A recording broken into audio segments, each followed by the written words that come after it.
Assalamualaikum. Welcome my YouTube channel and my new blog. It's me boss Ridwan. তো আশা করছি আপনারা সকলে অনেক বেশি ভালো আছেন এন্ড আলহামদুলিল্লাহ আমি অনেক বেশি ভালো আছেন। তো ভিডিওর মাঝখানে আপনারা এটা কি দেখতে পাচ্ছেন অবশ্যই কমেন্ট বক্সে বলে যাবেন। আসলে আপনারা সবাই এটা চিনেন, এটার নাম হচ্ছে গুলশাপ। আসলে এটা আজকে আমাদের জালের ভিতরে আটকা পড়েছে, তাই এটাকে এমন মার দিছি যা একদম বলার বাইরে।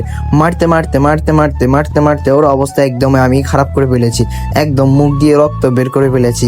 অতএব তারপর আমি এটাকে একটা রশির মধ্যে বাঁধিয়ে ওকে একটা ফাঁসির আসামি হিসাবে ওকে গ্রহণ করে নিলাম আমি। এন্ড হচ্ছে আমি ওকে 10-20 মিনিটের মতো ফাঁসি দিয়ে রেখেছি আমার উঠালের মাঝখানে। তো আসলে কি করে এখন দেখতেছি ওর আর কোনো জ্ঞান বুদ্ধি আর কোনো কিচ্ছু নাই। তারপর ওকে টেনে টেনে নিয়ে যাচ্ছি আমি ওকে কবর দেওয়ার জন্য। আসলে ওকে এমন মার দিছি যা একদম বলার বাইরে। আপনারা এটা ভিডিওর মাঝখানে তো দেখতেই পাচ্ছেন। আসলে এগুলা হচ্ছে কি আমাদের গ্রাম অঞ্চলের মানুষের মুরগি হাঁসগুলো নিয়ে যায়, ঠিক আছে। তো একটা মুরগি দেখেন, একটা মুরগি কিন্তু অনেক কিছু একটা মানুষের কাছে। তো এগুলো আসলে মুরগি খেয়ে ফেলে, মুরগির বাচ্চাগুলোকে খেয়ে ফেলে। তো আমি এটাকে টেনে নিয়ে যাচ্ছি আমাদের বাগানের মাঝখানে আমি ওকে কবর দিব। এন্ড হচ্ছে ওর কবর করার জন্য একটা জায়গা সিলেক্ট করলাম। এখন ওই জায়গাটার মধ্যে গিয়ে দাঁড়ালাম। এখন কোদাল আনতে ভুলে গেছি, তো আপনারা তো চিনেন কোদাল অবশ্যই কি। তারপর আমি আমার মাকে বললাম যে মা কোদালটা নিয়ে আসো। তারপর আমার মা আমার কাকিকে বললো, তারপর আমার কাকি কোদাল নিয়ে এসে আমার হাতে দিল। তারপর এই যে কোদালটা নিয়ে নিলাম, কোদালটা নিয়ে এখন এই জায়গা থেকে ময়লাগুলো সরাবো। এন্ড হচ্ছে এগুলো সরানোর পর এখানে বড় একটা বিশাল করে একটা খাদা করব।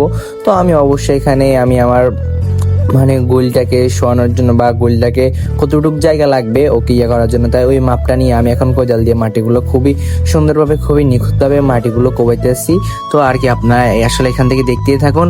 এখানে অনেক সময় লাগতেছে যে কোবাইতে, আসলে মাটি কাটা এটা অনেক কষ্ট, বুঝছেন। এটা আসলে মাটি কাটাটা অনেক কষ্ট। তো আমি এখান থেকে একদম খুবই সুন্দরভাবে একবার নিখুঁতভাবে মাটিগুলো কবি বিশাল বড় একটা খাদ্দা করবো। এখন খাদ্দার পরে ওইখানে গুলশাপটাকে কবর দেবো। তো আসলে আপনারা এখান থেকে দেখতেই থাকুন।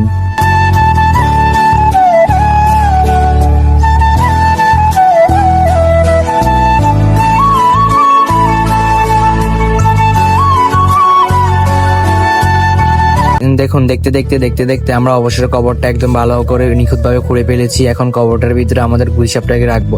তো এতে গুলশাপকে রাখার আগে আমি কিছু দোয়া দরুদ পড়তেছি। এন্ড হচ্ছে গুলশাপের প্রতি কিছু কি বলবো আর, আচ্ছা কিছুই বলবো না আপনারা কিছু মনে করবেন না।